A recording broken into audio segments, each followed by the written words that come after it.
Selamat pagi anak-anak. Selamat pagi, Ibu.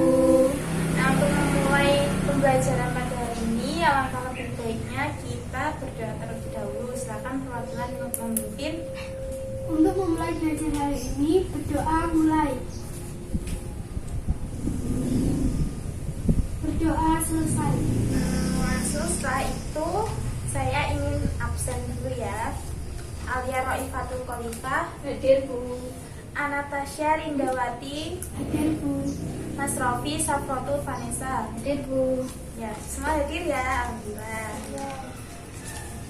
Langsung saja Ibu ingin mengulas materi terkait pertemuan kemarin, yaitu masih ingat tentang apa?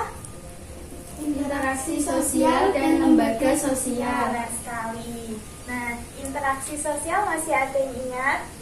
Yang kemarin lupa semua.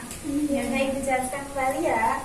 Pengertian interaksi sosial yaitu hubungan sosial yang dinamis bersifat timbal balik antara individu dengan individu, individu dengan kelompok, kelompok dengan kelompok.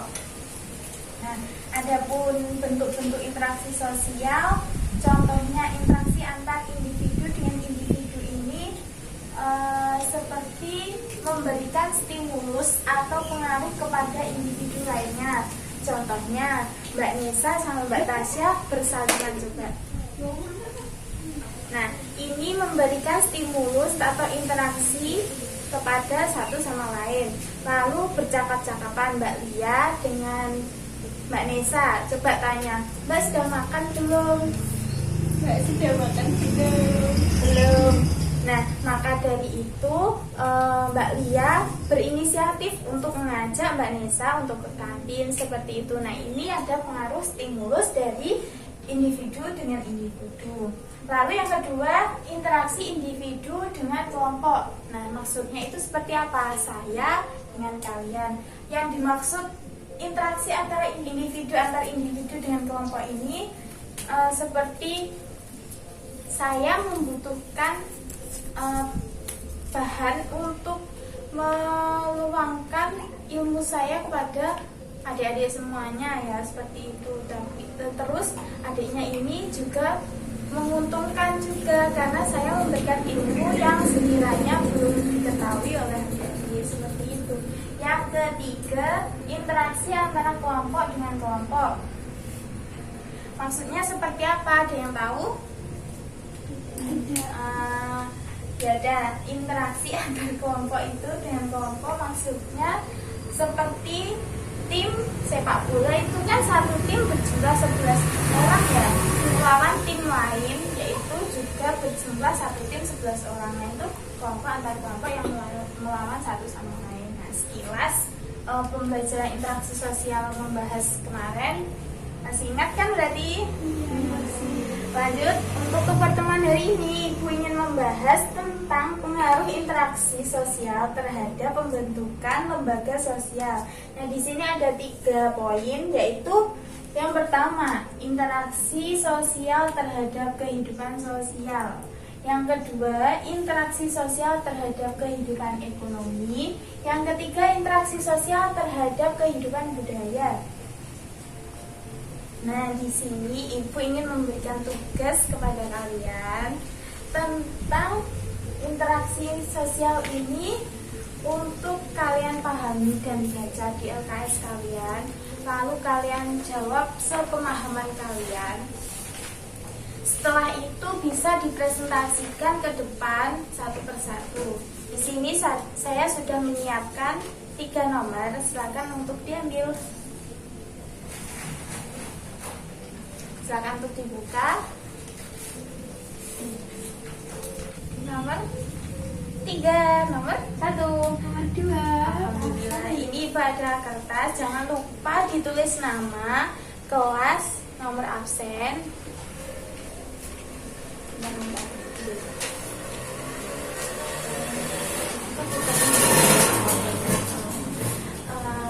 Silakan untuk dibaca LKS-nya. Saya beri waktu 10 menit, gak kelamaan kan?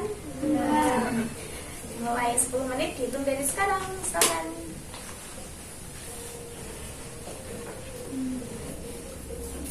Tadi nomor 1 siapa ya? Saya. Amalia ya. Nomor 2 tadi siapa? Saya. Mas Rofi, Saprotu, Vanessa. Nomor 3 Saya. Natasha. Silakan untuk dibaca, adik-adik. Alhamdulillah 10 menit sudah berlangsung. Langsung saja presentasi ya. Silakan maju ke depan untuk nomor 1.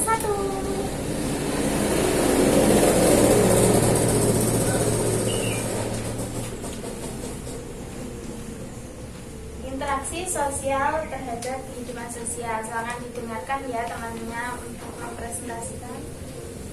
Interaksi sosial terhadap kehidupan sosial. Dalam kehidupan sehari-hari, manusia selalu berhubungan antara yang satu dengan yang lainnya. Contohnya, dari bangun hingga tidur malam. Hubungan antara manusia sebagai makhluk sosial dapat dicirikan dengan adanya tindakan untuk berhubungan. Tindakan ini dapat mempengaruhi, mengubah, atau memperbaiki perilaku individu lain, atau sebaliknya. Tindakan seperti ini dinamakan interaksi sosial. Interaksi sosial akan menyebabkan kegiatan hidup seseorang makin bervariasi dan kompleks. Interaksi sosial erat kaitannya dengan naluri manusia untuk selalu hidup bersama dengan orang lain dan ingin bersatu dengan lingkungan sosialnya. Naluri ini dinamakan Gregoriones. Ya, benar sekali, tepuk tangan untuk Mbak Amalia.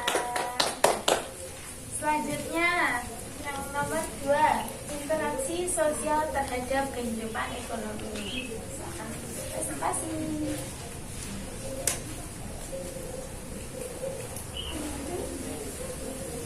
Interaksi sosial terhadap kehidupan ekonomi. Manusia dalam hidupnya selalu berhubungan dengan lingkungan alam atau fisik dan lingkungan non-fisik. Lingkungan fisik terdiri dari air, tanah, udara, flora, dan fauna. Lingkungan non-fisik terdiri atas lingkungan sosial, ekonomi, dan budaya. Alam menyediakan segala bagi kebutuhan hidup manusia, tetapi alam juga mempunyai keterbatasan. Beberapa jenis kebutuhan manusia memang mengalami pembaruan melalui proses daur ulang. Namun, akibat pengaruh manusia, proses tersebut mengalami gangguan keseimbangan. Contoh, akibat pengaruh manusia yang dapat merusak keseimbangan alam. Bertambahnya jumlah manusia berarti bertambah pula kebutuhan yang harus terpenuhi, seperti tempat tinggal, makanan, pekerjaan, transportasi, dan lain-lain. Ya, benar sekali, tepuk tangan untuk Mbak Nisa. Selanjutnya nomor 3, interaksi sosial terhadap kehidupan budaya.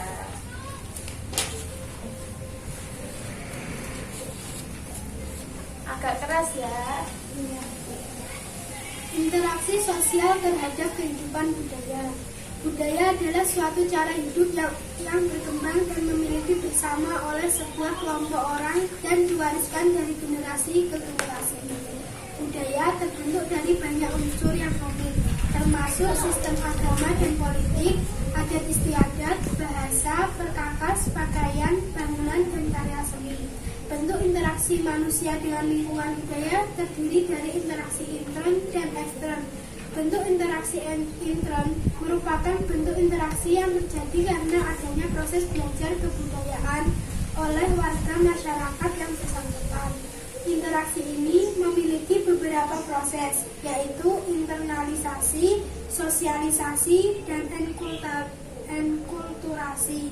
Jadi, proses ini hanya dapat terjadi jika nilai-nilai suatu kebudayaan sudah diakui dan dijadikan sebagai milik diri dari suatu masyarakat. Adapun bentuk interaksi ekstern merupakan interaksi budaya antara suatu kelompok masyarakat dengan kelompok masyarakat lain yang memiliki nilai-nilai kebudayaan yang berbeda.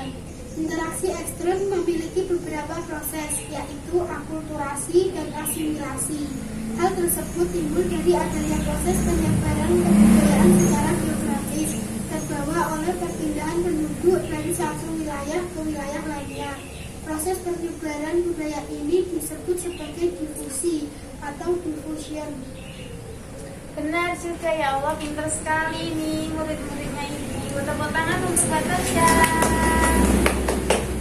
Ya, sedikit mengulas ya tentang pendapat menurut kalian, yaitu interaksi sosial terhadap kehidupan sosial. Nah, di sini saya dapat mengambil kesimpulan dari jawabannya Mbak Amalia bahwa manusia itu merupakan seseorang yang saling berhubungan satu sama lain. Contohnya dari bangun tidur hingga tidur malam hari, mau tidur juga. Nah, itu merupakan kehidupan sosial.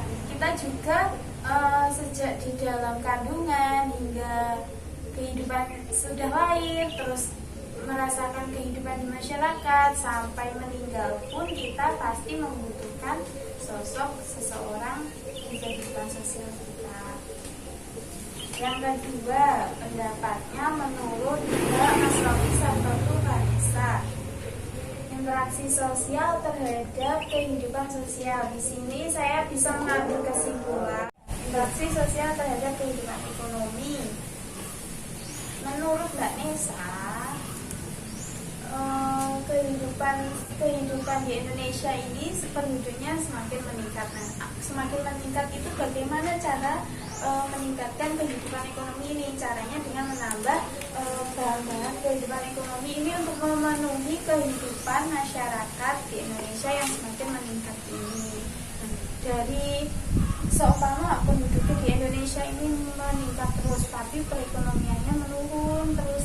Nah, itu nanti dapat menyebabkan dampak-dampak terhadap masyarakat itu sendiri. Seperti kalau kita kekurangan makanan, nah itu dampaknya kita bisa kelaparan. Nah, kelaparan itu nanti dampaknya juga bisa pusing, bahkan pingsan, bahkan juga bisa meninggal, ya kan? Selanjutnya pengertian dari Mbak Tasya.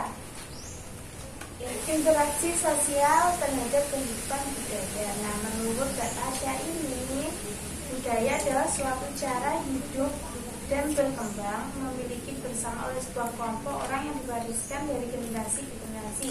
Jadi seperti akulturasi itu. Akulturasi ada yang tahu nggak? Nggak ada yang tahu? Akulturasi itu seperti percampuran dua budaya asing tapi tidak mempengaruhi budaya yang lainnya. Jadi ini memiliki budaya satu, ini memiliki budaya satu. Nah, ini itu dijadikan satu tapi tidak mengubah budayanya Anissa dan budayanya Mbak Tasya, seperti itu. Mungkin pertemuan kita ini dulu. Minggu depan kita menjelaskan tentang lembaga sosial ini. Lembaga sosial ini ada 3 poin tentang pengertian lembaga sosial, perkembangan dan syarat lembaga sosial, dan jenis dan fungsi lembaga sosial. Ini bisa dipelajari di rumah. Minggu depan saya tanya harus bisa ya. Udah, dari Ibu itu aja. Kurang lebihnya Ibu mohon maaf yang sebesar-besarnya. Jika ada yang ditanyakan, monggo.